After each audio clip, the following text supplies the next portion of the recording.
우리가 지난주까지는 이스라엘이 이 열왕기를 통해서 어떻게 남과 북으로 나눠지게 됐는가에 대해서 주로 생각을 해보았습니다.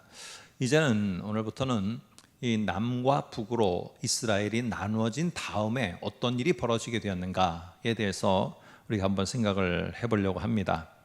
이게 이스라엘이 남과 북으로 나눠졌음에도 불구하고 이스라엘은 절기가 있습니다. 절기, 3대 절기 등등 여러 가지 꼭 지켜야 되는 절기가 있는데, 이런 절기 때는 반드시 제사를 하게 되어 있습니다. 근데 이 제사를 하기 위해서는 성전을 찾아가야 되는 거예요. 근데 이 성전은 남쪽 예루살렘에 있다는 거죠. 그러다 보니까 북쪽에 있는 사람들도 이 제사를 하기 위해서 명절 때가 되면은 이 남쪽을 자꾸 내려가는 겁니다. 여러분, 그러다 보니까 생각해 보시기 바랍니다. 지금 우리가 남북으로 나눠져 있는데 명절이 되면은 저 북에 있는 사람들이 이쪽 서울로다가 계속 내려온다. 이러면은 여러분들, 이게 북쪽에서 이 집권하고 있는 여로보암 왕 같은 경우에 어떤 마음이 생기겠습니까? 위기의식이 당연히 생기겠죠. 이거 내가 내 자리를 지킬 수 있나? 내 생명을 지킬 수 있나? 이런 두려움도 있고, 어떻게 하면 내 생명을 지킬 수 있지? 내 왕권을 지킬 수 있지? 이러는 생각에 계속 몰두할 수밖에 없지 않겠습니까? 오늘 이런 모습이 12장 27절에 나오게 됩니다. 한번 볼까요? 참고로 화면을 통해 보겠습니다. 이 백성의 마음이 유다 왕된 그들의 주 르호보암에게로 돌아가서 나를 죽이고 유다 왕 르호보암에게로 돌아가리로다 하면서 막 이 두려움이 엄습하는 거예요. 내가 이거 지킬 수 있을까? 나를 보호받을 수 있을까? 어떻게 할까? 이런 마음의 두려움으로 인해서, 그러면 어떤 방법을 동원하면은 내가 내 자리를 지키고 또 내가 이것을 해나갈 수 있을까? 이것을 고민한 것입니다. 그러면은요, 이 여로보암도 그렇고 이 솔로몬의 아들 르호보암도 그렇고, 이 사람들은 그냥 자기들이 창의적으로 뭘 하는 게 아니라 자기들이 이 제국을 이루고 통치하였던 솔로몬 밑에서 있었어요. 그러다 보니까 솔로몬은 이럴 때 어떻게 처신했는가, 이것에 당연히 관심을 가질 수밖에 없겠죠. 왜냐하면은 여로보암은 솔로몬의 신복이었고 르호보암이라는 유다의 왕은 솔로몬의 아들이었어요. 이럴 때 솔로몬은 어떻게 했지? 당연히 관심을 가질 수밖에 없고, 솔로몬은 아마 성경에는 구체적으로 이렇게 나오지 않지만은 너희들이 앞으로 이런 위기 상황에 직면하게 되면은 두말할 필요 없다, 두말할 필요 없고 믿을 건 혈육밖에 없다라는 우리나라의 말처럼 믿을 건 아무것도 없어. 그러니까 너희가 이거 지키려면은 반드시 이거는 해야 돼 하면서 아마 자기의 함께했던 자녀나 그 후배에게도 분명히 전수했을 것입니다. 어떻게 짐작할 수 있느냐? 솔로몬이 한 것을 그대로 답습하는 것을 봐서 우리는 짐작해 볼 수가 있어요.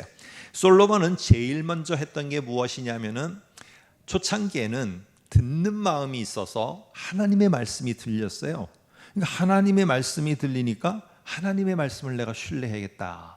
이것이 그에 있어서 가장 핵심이고 중심이었어요. 근데 후반기로 가면서부터는 이 듣는 마음이 점점 닫혀지는 거예요. 그러니까 어떻게 하느냐? 이 솔로몬의 대략적인 통치 40년 동안 하나로 요약한다면은, 한 단어로 요약한다면은 건축이에요. 건축. 모든 성읍들, 중요한 성읍들을 요새화하는 일에 몰두했어요. 이 나라를 지키고 이 제국을 지키기 위해서는 가장 중요한 게, 그래도 뭐니 해도 이거저거 이야기 많이 하더라도 요새를 만드는 것이다. 그래서 요새 건축을 상당히 많이 했습니다. 그러니까 그 밑에서 배운 여로보암이 뭘 배웠겠어요? 내가 위험하다 생각하면 뭐부터 지어야 되느냐? 이거 요새부터 만들어야 된다. 요새부터. 그래서 오늘 12장의 후반에 가게 되면은 이런 일이 벌어지게 되자 사람들이 혹시 남쪽에 갔다가 오면서 나를 죽이고 남쪽 왕에게 가는 거 아니야? 이런 두려움에 계속 사로잡히자 오늘 그가 했던 첫 번째가 뭐냐면은 북쪽 북쪽의 수도인 세겜이라는 이 성읍을 갖다가 요새화했던 것입니다. 요새화했던 것. 이 솔로몬이 위협을 느끼는 순간 예루살렘을 요새화하여서 견고하게 했듯이 동일하게 이 세겜이라는 지역을 요새화했어요. 그리고 솔로몬이 그 다음에 보였던 게 뭐냐 하면은 산당을 만드는 것이었어요. 산당을 만들고 신상을 가져다가 이방의 신상을 가져다가 거기에 우상을 만들어 우상을 숭배하게 만들었어요. 그러니까 당연히 여로보암도 해결책으로다 뭘 생각하느냐? 야, 그럼 나도 우리가 옛날에 그랬던 것처럼 우리 조상이 그랬던 것처럼 여호와 하나님을 눈에 안 보이는데 그런 하나님 말고 눈에 보이는 하나님이라고 소개하면 훨씬 더 사람들이 설득력 있고 거기를 따르지 않겠냐 해서 베델과 저 북쪽의 단에다가 산당을 만들어 놓고 금송아지를 만들어서 뭐라고 말하느냐? 12장 28절에 이렇게 말합니다. 앞에 화면을 볼까요? 너희는 다시는 예루살렘에 올라갈 필요가 없다. 왜냐하면 이스라엘아, 이는 너희를 애굽 땅에서 인도하여 올린 너희의 신들이다 하면서 금송아지를 여호와 하나님이라고 소개를 하는 것입니다. 여러분, 그러니까 사람들이 다 그쪽에 찾아가 제사를 하고 더 이상 남쪽에 가지 않도록 하게 만드는 거죠. 이런 일을 배경으로 해서 이제 베델이라는 곳의 제단 옆에 이 여로보암이 서 있게 되었을 때 하나님의 사람이 보냄을 받아 와서 말하는 장면이 오늘 13장 1절 2절의 내용입니다. 자, 그런데 여기에 우리가 주의를 기울여서 한번 보시면 참 재미나는 표현이 나옵니다. 이게 제단 옆에 여로보암이 있으면 여로보암이 우상을 만들어 이게 여호와 하나님이라고 소개를 하니까 엄청 잘못한 거 아니에요. 그러면 꾸짖으려면 누구를 꾸짖어야 됩니까? 하나님의 사람이 여로보암을 꾸짖어야 되잖아요. 너 왜 이렇게 엉뚱하고 이 말도 안 되는 일을 해서 그게 너를 지켜줄 거라고 생각을 하느냐? 이렇게 하면서 여로보암을 꾸짖어야 되는데 잘 보세요. 2절에 보니까 하나님의 사람이 누구를 꾸짖느냐 하면은 누구를이 아니라 제단을 꾸짖고 있어요. 그러면서 말합니다. 하나님의 사람이 여로보암을 향하여가 아니라 2절에 제단을 향하여 여호와의 말씀으로 외쳐 이르되, 그 다음에 제단아 제단아 하면서 여호와께서 이와 같이 말씀하셨다라고 말합니다. 이게 저는 궁금한 거예요. 아니, 여로보암이 있으면 여로보암이 잘못했는데 여로보암아 네가 어떻게 이렇게 할 수 있느냐 이렇게 꾸짖어야 되잖아요. 근데 왜 갑자기 제단아 하면서 이렇게 여호와께서 말씀하시는가 하는 것입니다. 또 하나는 그 다음에 말씀의 내용입니다.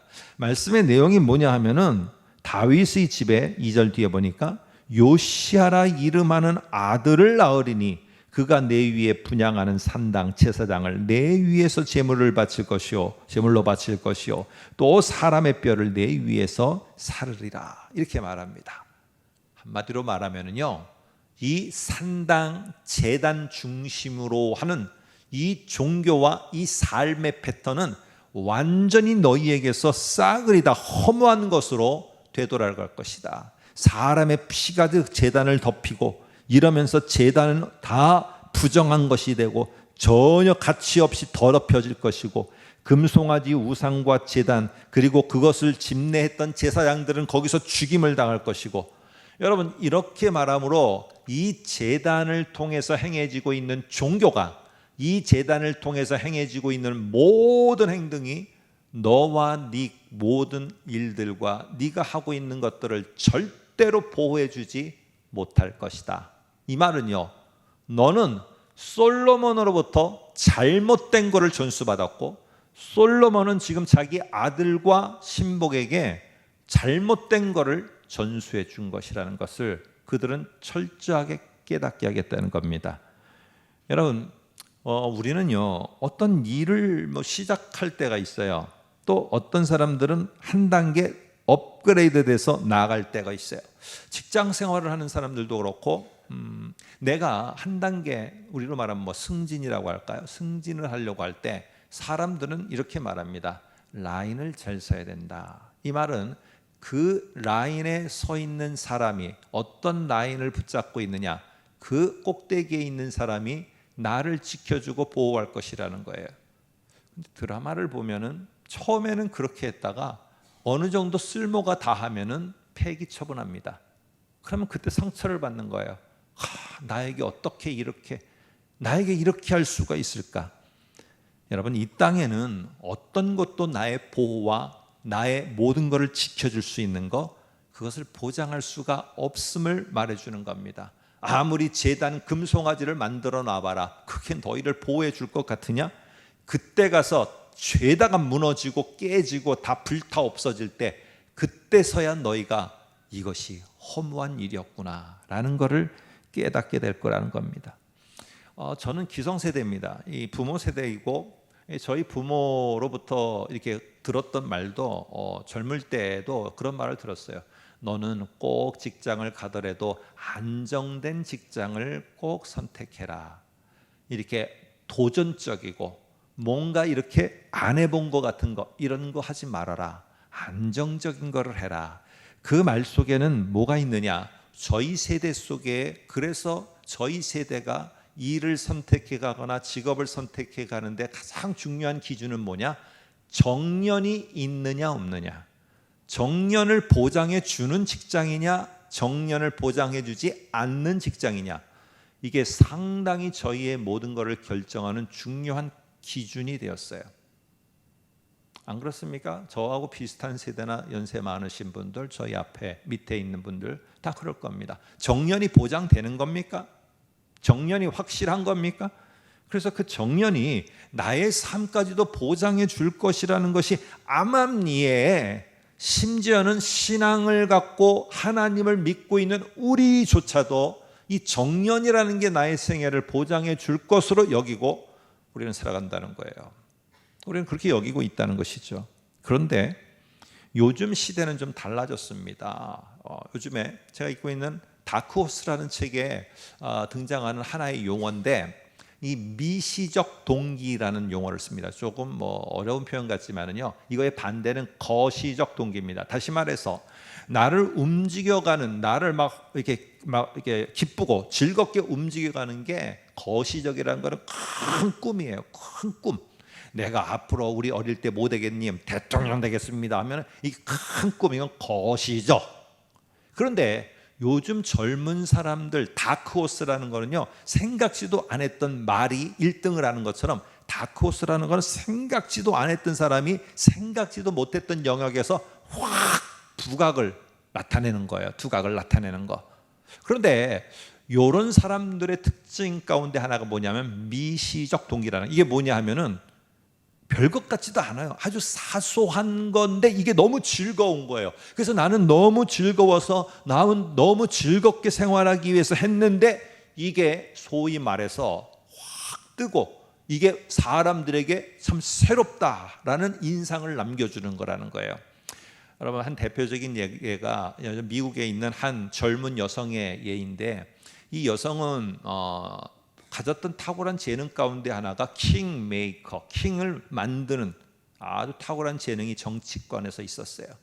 그래서 이 여성이 가면은 젊은 여성인데도 불구하고 사람들이 의원, 국회의원, 우리로 말하면 국회의원, 대통령 등등 이런 곳에 그 여인이 가면은요, 그 정치판에서, 정치 어찌 보면은 이 선거판에서 이 여인이 들어가면은 반드시 당선이 되는 거예요. 그러니까 당연히 우리로 말하면 청와대, 백악관 이런 쪽에서 자꾸 스카우트 해가려고 하는 거예요. 여러분, 이렇게 좋은 자리를 젊은 나이에 했어요. 사람들은, 우리 기성세대가 볼 때는 대성공한 사람이라고 하는데, 이 여성이 가만히 생각하다가 싹 접어버렸어요. 왜 접었느냐? 자기의 미시적 동기를 발견했어요. 미시적 동기가 뭐냐? 자기가 이것만 하면은 너무너무 행복해요. 막 정치 이야기하고 그러다가 너무 힘들 때 이것만 하면은 갑자기 너무 행복한 상태로 되는 거예요. 이게 뭐냐면은 정리정돈이었어요. 정리정돈. 그래서 자기 집에 있는 거를 다 정리하는 겁니다. 이런 건 저희 같으면 귀찮거든요. 근데 이 여성은 이게 재밌는 거예요. 그 옷을 갖다가 어떻게 정리해 놓고, 화장실에 가면 어떻게 배치를 해 놓고, 들어가면 거실에 가구를 어떻게 배치하고, 딱 들어갔을 때 사람이 행복감을 느끼게 할 수 있는 게 어떤 배치고 어떻게 하고, 이런 정리정돈에 너무너무 재미있어 하는 거예요. 저희는 너무너무 싫어하는데, 근데 이게 미시적 동기예요, 이 여성에게는. 그래서 이 여성이 왜 이 좋은 자리를 다 그만두냐 했더니, 저는 너무 좋은 걸 발견했어요. 그게 뭐냐? 여기보다 더 돈을 더 주냐? 높은 자리를 주냐? 뭐가 더 주냐? 아니요, 정리정돈이 너무 재밌어 갖고요. 해서 이 여성은 정리정돈을 시작했습니다. 그리고는 한 집, 두 집 이 여성에게 문의를 해오고 자문을 구하고 자기네 집들을 정리하는 일을 했어요. 이 여성은 가서 그 일을 해주면서 이 페이를 얼마 받고, 돈을 얼마 받고의 문제가 아니라 자기가 정돈해준 그 집에 그 사람들이 행복하다는 걸 보고, 자기가 정리해 놓은 그 모습을 보면서 더 행복한 그런 모습이 됐어요. 여러분, 이거는 지금 우리나라에 와서 하나의 사업의 한 영역이 되었습니다. 아시죠? 원룸에서 그냥 쓰레기로 막 이렇게 다 하고, 그냥 이 사람은 이사 가기 전에 몇백만 원을 주고 네 원룸을 원상 그대로 복원해 주세요 하면 그 복원하는 사업이 있습니다. 사업이 깨끗하게 정리정돈합니다. 들어왔을 때 그대로 모습을 보존합니다. 여러분, 젊은 세대 속에서 이렇게 막 그 사장이 젊은 사람이에요. 이런 어찌 보면 생각지도 못했던 다크호스들이 확 이런 쪽에서 도전적으로 하는 일 쪽에서 생기는 거예요. 자, 제가 말하려는 것은 무엇이냐 하면은요, 오늘 여기 속에서 기성세대는 안정적인 방법을 찾았어요. 그러나 지금 시대는 다르다는 겁니다. 생각지도 못했던 것들을 발견하고 거기서 생각지 못했던 일들을 만들어나는 세대예요. 여러분, 그렇다면은 오늘 우리는 이런 것들을 훈련시켜야 되느냐, 아니면 기성세대처럼 안정적이다, 그래도 안정적이어야 돼, 정년이 얼마나 보장되는지 꼭 알아보거라. 정년 보장되면 뭐예요? 들어가서 3년 만에 1년 만에 그만두는데 정년이 무슨 의미가 있냐고요. 오늘 여러분과 저는 이제는 미시적 동기를 갖고 그걸 찾아라, 정년을 갖다 보장되느냐, 이거를 지금 다음 세대와 주변에게 말하는 것이 신앙인들인 저와 여러분들이 할 게 아니라, 우리를 지켜주고 보호하고 이 나라를 끝까지 나의 앞날을 지키고 보호하시고 함께할 방법, 그 길이 뭐냐? 이거는 다윗이 갔던 길밖에는 답이 없다. 그게 다윗이 갔던 길이 그러면 뭡니까? 아버님, 그것은 바로 하나님만을 신뢰하는 거다. 어떤 것도 신뢰하는 게 안 된다. 하나님만이 우리의 신뢰를 저버리지 않는다. 이것을 다윗이 갔는데, 다윗이 그 평생에 경험한 거를 그의 시편 18편에도, 그의 시편 여러 곳에서도 말하지 않았느냐? 조금 있다가 보겠습니다. 여러분, 이것입니다. 결국에 오늘 이 요시야라는 것을 통해서, 요 왕을 통해서 나중에 그들이 이것이 우리를 보장해 줄 것이고, 이것이 우리를 지켜줄 것이고, 이것이 우리의 나아갈 방법이라고 굳게 믿었던 그 산당과 제단과 제사장들, 그리고 그것을 섬기는 자들을 어떻게 할 것이냐, 다 처분할 것이다. 13장 2절에 말했는데, 열왕기하 23장 15, 16절에는 여호와 하나님이 말씀하신 그대로 그게 되었다라고 말합니다. 한번 볼까요? 화면을 통해 보겠습니다. 여로보암이 베델에 세운 제단과 산당을 왕이 헐고, 또 그 산당을 불사르고 빻아서 가루를 만들며, 또 아세라 목상을 불살렀더라. 그 무덤에서 해골을 가져다가 제단 위에서 불살라 그 제단을 더럽게 하니라. 그 전한 여호와의 말씀대로 되었더라. 여러분, 이렇게 말합니다. 그대로 됐어요. 그대로. 오늘 우리는 내 자녀와 다음 세대에게 네가 이게 있어야 돼 하면서 우리가 넘겨준 게 있어요. 근데 그게 정권이 바뀌면서 갑자기 그 넘겨줬던 게 엄청난 부담으로 다가오는 거예요. 이거 내가 감당이 안 되는 거예요. 여러분, 이럴 때는요, 상당히 힘든 거예요. 그것이 계속 지켜줄 것 같다라고 생각했지만은 그런 거 없습니다. 오직 여호와를 신뢰함만이 우리를, 그리고 앞으로의 세대를 지켜줄 수 있는 거예요. 그럴 때, 이런 험악한 세월을 지나가며 힘들고 어려울 때 어느 누구도 내 곁에 없고 나 혼자 걸어가는 이 모습을 주변이나 아니면 내 자녀들이 봤을 때, 자, 저럴 때 우리 부모 세대는 어떻게 하는가? 내 곁에 아무 사람도 없고 손에 쥐어진 것도 없고 내가 무엇인가 그 아버지가 할아버지로부터 받은 것도 없고 아무것도 없는데 어떻게 할까? 오늘 다윗의 고백입니다. 내가 가진 것 없고 내 곁에 모든 사람이 나를 떠난다 할지라도 여호와가 나의 힘이시요 여호와가 나의 요새시요 여호와가 나의 방패이시다. 나는 이 하나님을 믿고 왔더니 나를 여기까지 이렇게 인도하셨도다. 나는 자신 있다. 어떤 요새도 어떤 산성도 나를 지켜주지 못한다.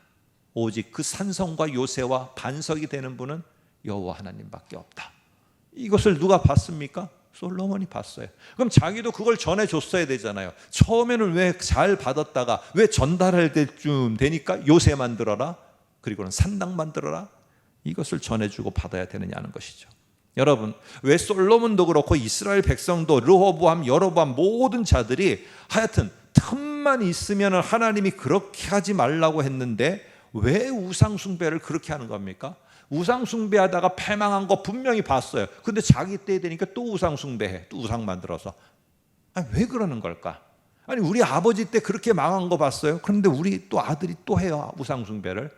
왜 이스라엘의 왕들과 유다의 왕들은 이걸 반복하는 것일까? 우리라면 안 그럴 것 같습니까?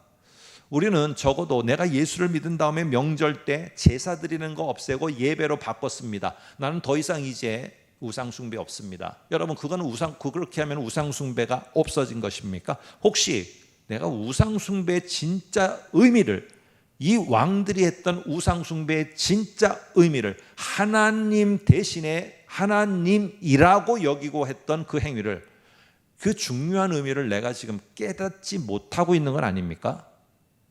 여러분, 우상 숭배 여호와 하나님이 계명에 하지 말라고 그랬으니까 하면 안 돼. 왜 하면 안 된다라고 하나님이 가르쳤을까요? 이거에 대해서는 우리가 생각해 보신 적 있으십니까? 우리가 왜 우상 숭배하면 이스라엘이 안 되는데 했는가? 왜 안 되는 겁니까?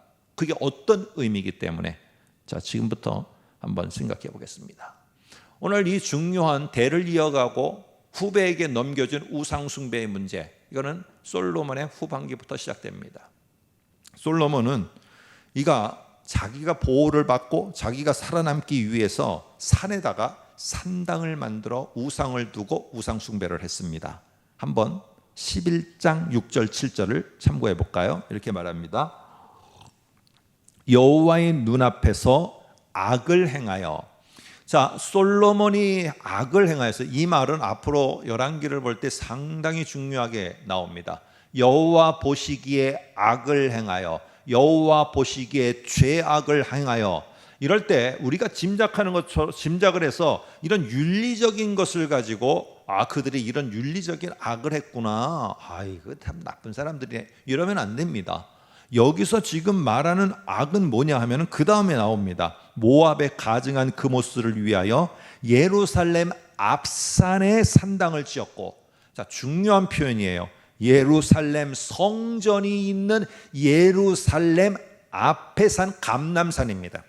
감람산에다가 산당을 지었어요. 또 암몬 자손에 가증한 몰록을 위하여 그와 같이 하였으며. 감람산에다가 이 산당을 지었어요. 그러면 이스라엘을 가보신 분들은 아실 거예요. 좋은 기회가 되시지만 올해는 가기가 어려울 것 같습니다. 네, 어려울 것 같아요. 그런데 감람산에 보면은요, 감람산에서 보면은 예루살렘에 보면 요즘에 지금은 그 성전이 황금돔으로 되어 있습니다. 그래서 황금돔이 딱 보입니다. 이 말은 지금 솔로몬이 산당을 어디다 지었느냐 하면은 예루살렘 성전, 하나님의 임재를 상징하고 있는 성전 바로 맞은편에다가 산당을 지었어요. 왜 그랬을까? 그러면서 거기에서 우상을 놓고 우상 숭배를 하도록 했어요. 그러면 왜 이렇게 같은 눈높이에다가 산당을 지어놨을까? 이게 중요한 우상 숭배를 그들이 그렇게 할 수밖에 없는 중요한 이유입니다. 왜 그러느냐? 이 사람들은 여러분, 절기 때 되면 철저하게 성전에 가서 하나님께 제사하고 하나님을 찾는 행위를 했어요. 그런데 이거는 습관이 되고 시간이 되고 그 날이 되면 가서 그 행동을 한 것입니다. 그런데 그때는 예루살렘을 향했어요. 예루살렘을 향해 눈을 돌려서 습관이 되고 정한 시간이 되면 가서 제사를 했는데, 제사를 하고 돌아오는 순간 어떻게 됐느냐? 확 예루살렘을 향해서 등을 돌려버립니다. 그리고는 거기에 감람산에 있는 그 우상에게로 찾아가는 거예요. 우상은 실제로 눈에 보입니다. 그리고 그 실제로 눈에 보이기 때문에 내가 살아가는 여러 가지의 문제를 해결해 줄 것으로 여기는 거예요. 그러니까 그것을 의지할 수밖에 없어요. 다시 말해서 하나님을 향한 제사는 습관을 따라 시간을 따라 정해진 날이 되면 하는 것이고, 예배는 시간이 되면 정해진 날이 되면 그때 가서 하는 것이고, 내가 나와서는 직장을 다니고 사업을 하고 여러 가지 사람을 만나는 문제에 있어서는 눈에 안 보이는 하나님은 나에게 아무런 것도 해주는 것이 없는 것 같아요. 그런데 눈에 보이는 사람, 눈에 보이는 우상, 눈에 보이는 산당, 실제로 눈에 보이는 무기, 그리고 실제로 눈에 보이는 요새들은 나를 지켜줄 것처럼 보이는 거예요. 내가 살아갈 수 있는 평생을 보장할 내가 하나의 거처 부동산, 내가 평생을 내가 살아갈 수 있는 나에 있는 재화, 내가 평생을 살아가도록 내가 미리 현직에 있을 때 다 인맥관계를 맺었던 사람들, 이들이 남은 내 생애를 보호해 줄 것으로 나는 확신이 있는 거예요. 여기에 모든 신뢰가 다 쏟아져 있는 거예요. 왜? 눈에 보이기 때문에. 눈에 보이기 때문에. 하나님이 그 모든 것이 없어도 나를 하나님이 여전히 보호하고 여전히 나의 산성이 되고 방패가 되고 요새가 되어주실 거라는 이 다윗이 했던 이 견고한 신뢰는 내게 없는 거예요. 없는 거예요. 그러니까 배우는 거죠. 우리 후배들이 배우는 겁니다. 저렇게 하지만은 어려움이 생기면은 사람들 모아야 돼서 사람들이 해야 되는 거구나. 어떤 게 있어야 되는 거구나. 이거를 우리 자녀들도 배우는 거예요. 그 상황이 똑같이 오면은 내가 신뢰하는 거는 하나님이 아니에요. 내가 신뢰하는 거는 사람이고 내 손에 쥐어진 것이고 내가 쌓아놓은 것이 나를 붙들어주고 보호해준다고 믿는 거예요. 왜? 내 부모 세대 때가 그렇게 봤으니까. 여러분, 그러나 우상의 산당을 향해서 하나님을 향해서 하지 않고 그렇게 하는 것은 하나님이 보실 때 어찌 너는 나를 향해서 그렇게 매정하게 등을 휙 돌려버릴 수 있느냐? 이게 우상을 신뢰하기 위해서 이게 신뢰가 더 가는 거예요. 그러니까 우상 숭배하지 말라고 하더라도 하는 거예요. 생각해 보세요. 그 외형적으로 보이는 그거를 우리가 지켜주는 게 아닙니다 하더라도 그렇게 지켜주는 걸 주변에서 보니까 나도 그거를 얻으려고 하는 거예요. 그게 없으면 그러지 않아요. 그러니까 우상 숭배하지 말라 아무리 말해도 이 사람들은 그거 아니면은 내가 보장받지 못할 것이라고 생각하고 믿고 신뢰하기 때문에 그것을 하는 거예요. 근데 하나님은 14장 9절에 이렇게 말합니다. 내 이전 사람들보다 더 악을 행하고 가서 너를 위하여 다른 신을 만들며, 때가 되면은 나한테 와서 제사는 하는데 실제로 너를 위하는 이 일이라고 생각될 때는 나를 신뢰해서 나에게 오는 게 아니라 다른 신을 만들어 우상을 부어 만들어 나를 노엽게 하고 그 다음 말입니다. 나를 내 등 뒤에 휙 던져버리고 너는 그것을 신뢰하며 따라가는도다. 더 이상 그 중심에는 이 여로보암과 이 이스라엘의 왕들의 중심에는 이 하나님이 있지 않고 하나님이 말씀하신 것을 만일에 확신을 했다면은 예루살렘 성전에 임재 있는 하나님의 임재를 상징하는 예루살렘 성전을 대신해서 이 베델과 단에다가 여로보암이 다른 산당 만들지 않았을 거예요. 솔로몬이 감람산에다가 뭐하러 거기다 산당을 만들어요? 그런데 내가 신뢰가 안 되는 거예요. 여러분, 우리는 성경을 보다 보면은 이 여로보암이라는 사람의 말을 계속 듣습니다. 너는 다윗의 길을 가야지 여로보암의 길을 가면 안 된다라고 하는데, 그러다 보니까 제 어릴 때 이 말을 하도 많이 들어갔고요. 여로보암은 아예 태어날 때부터 악한 사람인 줄 알았어요, 저는요. 근데 아닙니다. 하나님의 선지자를 통해서 하나님이 그 옷을 찢으라고 해서 12조각을 만들고 그 중에 10개를 딱 하면서 오늘 여로보암에게 10지파를 다스릴 왕이 될 것을 하나님이 약속하시고 그대로 행해 주셨어요. 그러면서 하신 말씀이 11장 38절에 여로보암아, 내가 솔로몬에 대해서 더 이상 소망이 없다. 그런데 남과 북이 나눠지는 그런 안타까움이 있더라도 여로보암, 너라도 솔로몬의 초반과 다윗의 길을 네가 좀 끝까지 갔으면 좋겠다. 그래서 네가 북쪽 이스라엘이 하나님이 함께하고 하나님을 신뢰하는 자의 그런 나라라는 걸 여러봐봐, 네가 꼭 보여줬으면 좋겠다. 내가 꼭 그렇게 했으면 좋겠으니까 내 말을 꼭 기억해라 하면서 38절에 말합니다. 네가 만일 내가 명령한 모든 일에 순종하고 내 길에서 행하며 내 눈에 합당한 일을 하며 내 종 다윗의 행함같이 내 율례와 명령을 지키면 내가 너와 함께 있어 내가 다윗을 위하여 세운 것 같이 너를 위하여 견고한 집을 세우고 이스라엘을 내게 주리라. 하나님이 이렇게 했어요. 여러분, 이 상황 속에서 듣는 마음이 있는 여로보암이었다면 이 말을 기억하고 그래, 남쪽으로 내려가서 예루살렘에서 성전에서 제사를 하던 뭘 하던 내가 이 자리에 있는 것도 하나님이 주셔서 여기에 있는 것이고 내가 가는 것도 하나님이 하시고 하나님이 나의 요새고 방패고 하나님이 나의 모든 것 되시기에 나는 괜찮다, 나는 괜찮아 하고 이렇게 하나님을 끝까지 신뢰했더라면은 오늘 산당도 없었을 것이고 우상도 없었을 것이고 하나님의 신뢰는 있었을 거예요. 여러분, 다윗은요, 자기가 그렇게 험한 세월을 만났고 여러 가지의 대적들로 쫓김을 당했어도 나를 지켜주고 나를 보호한 것이 바로 내 신복들 누구누구고 누구누구고 여기에만 집착해서 말하지 않았어요. 그는 그런 세월들을 다 겪은 다음에 마지막으로 자기가 눈을 다 감고 생각을 해보니까 답이 하나 나왔어요. 그게 답이 뭐냐? 바로 사무엘하 22장 1절에서 3절까지예요. 사무엘하 여기에 보니까 이렇게 말해요. 여호와께서 다윗을 모든 원수의 손과 사울의 손에서 구원하신 그날에 다윗이 이 노래를 만들어 하나님을 찬양하며 이르되 뭐라고 하느냐? 여호와만이 나의 반석이시고 여호와만이 나의 요새이시고 나를 위하여 여호와만이 나를 건지시는 자시고 여호와만이 내가 피할 나의 반석이시고 하나님이시고 여호와만이 나의 방패시고 나의 구원의 뿌리시고 나의 높은 망대시오 그에게 피할 나의 피난처시오 나의 구원자시라.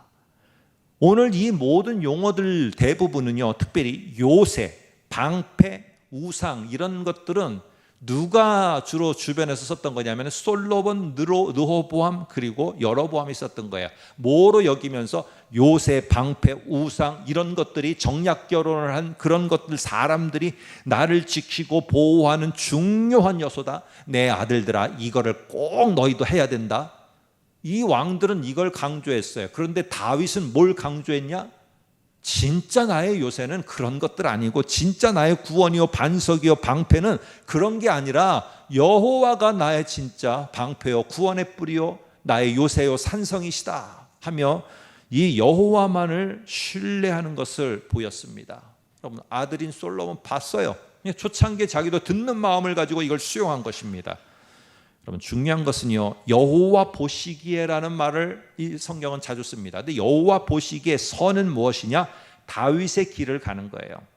눈에 보이는 우상을 만들어 그것을 눈에 보이는 무엇인가가 나를 보장해 줄 거니까 내 자녀와 그 자녀의 자녀 세대까지 이걸 대물림하면서 계속 만들어서 전달해 주려고 하는, 이게 보호하는 게 아니고요, 오늘 눈에 보이지 않지만 약속의 말씀을 준 하나님을 신뢰하는 게 우리가 지켜가는 것이고 우리가 보호해가는 것이다. 이것을 끝까지 지켜가면 여호와 보시기에 선이요, 이것은 절기 때만 하고 나머지 실생활에 있어서는 실제적으로 눈에 보이는 것, 내 손에 잡히는 것이 우리에게 있어서 보호가 되고 요새가 되고 그리고 나를 지키는 것이다. 이거를 강조하며 이쪽에 계속 부각시키는 것은 여호와 보실 때 악인 거예요. 악. 이게 하나님이 보시는 관점이에요. 관점. 여러분, 그러다 보니까 오늘 2절에 중요한 말을 합니다. 여러 왕들도 있는데 이럼에도 불구하고 하나님이 한 왕을 다윗의 후손 가운데 세울 것이라고 합니다. 그 왕의 이름은 요시야입니다. 한번 2절을 다시 볼까요? 이렇게 말합니다. 다윗의 집에 요시아라 이름하는 아들을 낳으리니 그가 내 위에 분향하는 산당 제사장을 내 위에서 제물로 바칠 것이요 또 사람의 뼈를 내 위에서 사르리라. 이 요시아에 대해서는 역대하 34장이 좀 더 구체적으로 나옵니다. 한번 여러분이 그거는 참고로 해서 보시고요. 역대하 34장입니다. 근데 거기에서 보게 되면은 제일 먼저 하는 게 뭐냐면 우상철폐입니다. 우상철폐. 이것부터 없애요. 산당들 없애버리고 제산 없애버리고 그리고 우상들 다 부셔버리고 제사장들 다 죽이는 이 일부터 합니다. 그래서 이거를 우리는 요시아의 개혁이라고 합니다. 근데 착각하지 마세요. 요시아가 한 개혁은요, 이 우상 없애고 산당 무너뜨리고 제사장 죽이면서 이 모든 것들을 다 쓸어버리는 게 오늘 요시아 개혁의 핵심이 아니었다는 것. 여러분 우리는 알아야 됩니다. 왜 요시아가 이거를 헐어버렸을까요? 요시아 왕에 대해서 역대하는 뭐라고 표현했느냐 하면은 다윗의 길을 간 왕 요시아라고 합니다. 요시아는요, 눈에 보이는 것보다 눈에 안 보이는 하나님이 나의 산성과 방패와 구원자라는 사실을 절실히 깨달았어요. 그런데 지금 백성들이 보니까 어디를 자꾸 눈을 향해 가고 있느냐?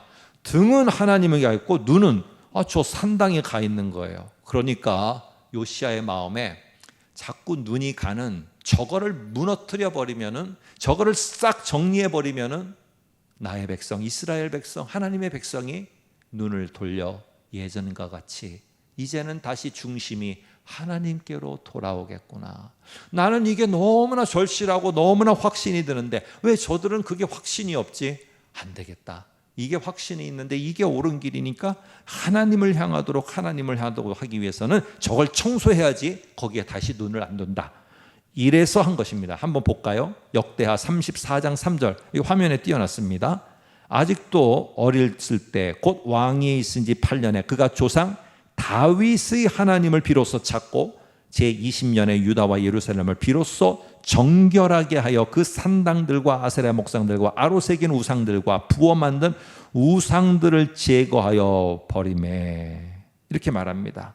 오늘 무너지면은요 마음 중심이 돌아갑니다. 솔로몬은 금으로 만든 방패로 자기를 보호하려고 했어요. 그리고 그의 아들도 솔로몬이 만든, 아버지가 만든 금방패가 우리를 지켜준다고 했어요. 그러나 애굽에서 왕이 올라와서 금방패를 빼앗아 가버립니다. 빼앗아 가버려요. 지켜주지 못했어요. 그게 14장 26절에 나옵니다. 보시기 바랍니다. 여호와의 성전의 보물과 왕궁의 보물을 모두 빼앗고 또 솔로몬이 만든 금방패를 다 빼앗은지라. 사람들은 자기가 신뢰했던 것에 실망해야지 다시는 거기 쳐다보지 않습니다.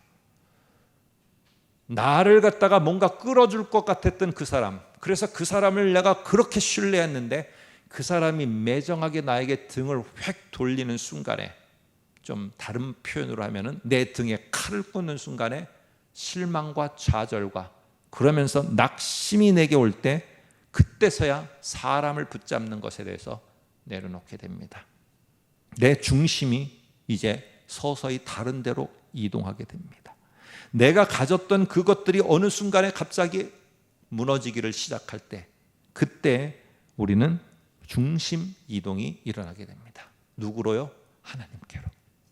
하나님, 내가 저 사람 의지했는데 막 울면서 얘기합니다. 내가 하나님에게 등 돌렸을 때는 생각하지 않고 저 사람이 나를 향해서 등 돌렸다는 것 때문에 막 가슴 아파하면서 힘들어하면서 하나님을 향해서 돌렸던 등을 다시 되돌아서 이제 눈을 하나님께 하면서 부르짖습니다. 그럴 때 하나님은요 이렇게 말씀하실 겁니다. 아무개야, 너무 무너짐에 낙심하지 말아라. 네가 그것을 향하여서 무너진 것이 나를 향하게 했고, 나를 향해서 이렇게 신뢰하며 너무너무 울부짖으며 나에게 정말로 간구하는데 이제서야 내가 너의 무너진 터 위에 리빌딩, 새로운 것을 세워갈 수 있겠구나. 낙심하지 말아라. 이제 내가 네 위에 세워갈 테니까. 너무 힘들어서 눈물밖에 안 나는, 그래서 이제 다시 눈을 들어 하늘을 보며 하나님을 향할 때 하나님은 그 무너진 곳에 다시 새롭게 세워가십니다. 왜 산당과 제단과 우상이 무너져야 하는가? 여러분, 무너져야 한다는 게 핵심이 아니에요. 무너져야 한다는 게. 무너져야지만 어떻게 하느냐? 눈을 돌려 하나님께로 다시 되돌아가기 때문에, 다시 의존하지 않기 때문에, 하나님만을 신뢰하기 때문에. 그래서 이게 핵심입니다. 우리의 방패와 우리의 요새와 산성과 구원은 오직 하나님뿐입니다. 여러분과 제가 이것을 확신하는 모습을 보일 때, 힘들고 어려울 때, 여러 가지 너무 좌절하고 낙심도 되고 포기하려고 할 때도 여호와만이, 하나님만이 우리의 힘이시고 우리의 능력이시고 요새시고 산성이셨단다 하며 이거를 내가 전달할 수 있을 때, 그리고 이 확신에 찬 모습이 다른 사람과 다른 사람 눈에도 보여지게 될 때, 그들은 이 보이지 않는 하나님, 그분을 그들의 산성과 방패와 구원으로 여기고 신뢰하며 살 것입니다. 아무쪼록 우리 모두가 이런 하나님을 확신하며 또 그런 하나님을 우리의 삶 속에서 경험하고 우리의 다음 아이들과 또 우리의 같이 하는 사람들에게도 증명해 보일 수 있는 저와 여러분 되시기를 간절히 소망합니다.